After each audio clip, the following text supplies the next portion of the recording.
Hello everyone, welcome back to my YouTube channel. I hope you all are safe and doing well.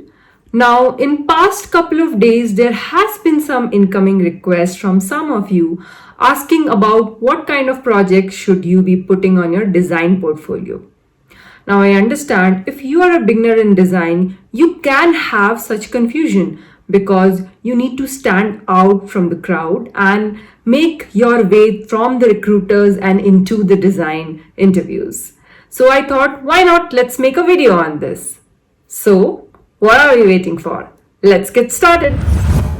First, let us start with someone who has just graduated from their college and they want to start a career in design. They are learning the basics and now they want to put up a design portfolio. For them, one of the ideas could be to start with their college projects.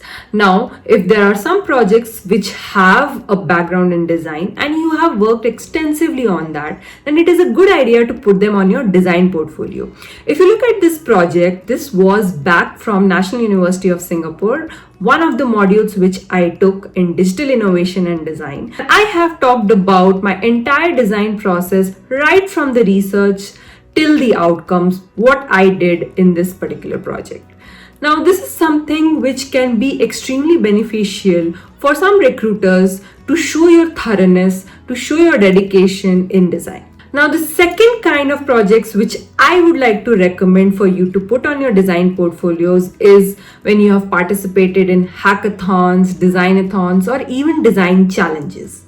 Now, the benefit of these kind of hackathons is because they are of a limited period of time. You can show how much you have done in that specific time frame with the constraints and with the time limit. This would give the recruiters an idea about how much above and beyond you can go and how much your creativity can work in a defined period of time. And trust me, it will become extremely beneficial in your favor. Now, the third kind of projects which I would like to recommend are the personal projects to put on your portfolio. Now, if you are someone who does not have real industry experience, then these are going to be the projects which will show your capability about your hands-on experience in design. Now, you must be wondering, how do I choose personal projects? It is very important to choose the right projects which can show your capabilities. Now, for going about on a personal projects, what you have to do is to choose a problem statement, have at least 5 to 10 people whom you can talk to this problem statement about. These are the people who can be facing this in their day-to-day life. Alternatively, you can also choose some of the applications on your phone and go to Play Store and App Store and look for the reviews and see what people are talking about it.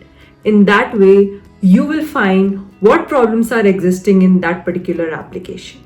Now, you may be adding a new feature in your application or you may be improvising on an already existing feature. In either of the ways, you need to be thorough with your user research and then go ahead and solve the problem. When you're solving those problems, make sure you include user flows, talk about the people whom you're solving it for, what problems they were facing, and how are your solution going to benefit them. At the end, convert all of this into a thorough case study, include prototypes to showcase your solution, and also talk about the outcome. In the outcome, you may talk to the same users whom you did your user research with and then show how much they feel improvisation and how it has successfully solved their problems. Okay, so I know it's not very easy to find a good problem statement, so I have made an effort to curate a list of some problem statements which I thought are worth solving for, and I will leave a link of an Excel sheet in the description below so that you can go ahead and choose some of the projects from there. Let me know in the comment section if you have been able to choose one of those problem statements to use as a case study for your portfolios. So far, we have spoken about 3 different kinds of projects which you can put on your design portfolio. What else? Can you talk about your side projects? Well, of course, yes. What if you have a YouTube channel where you talk about design, or you run an Instagram page where you are teaching design? Or you may also be doing digital illustration on your Procreate. You can obviously talk about all of this in your design portfolio because it will show your passion in design. There is something other than work that you are passionate about and you work towards it. Well, that's it. That's a wrap for this video. This is all that I had in mind, different ideas for projects which you can put on your design portfolio. Make sure you hit the like button if you got to learn something new today. And I will see you all in the next video with some new tutorials or some new learnings. So, till then, thank you.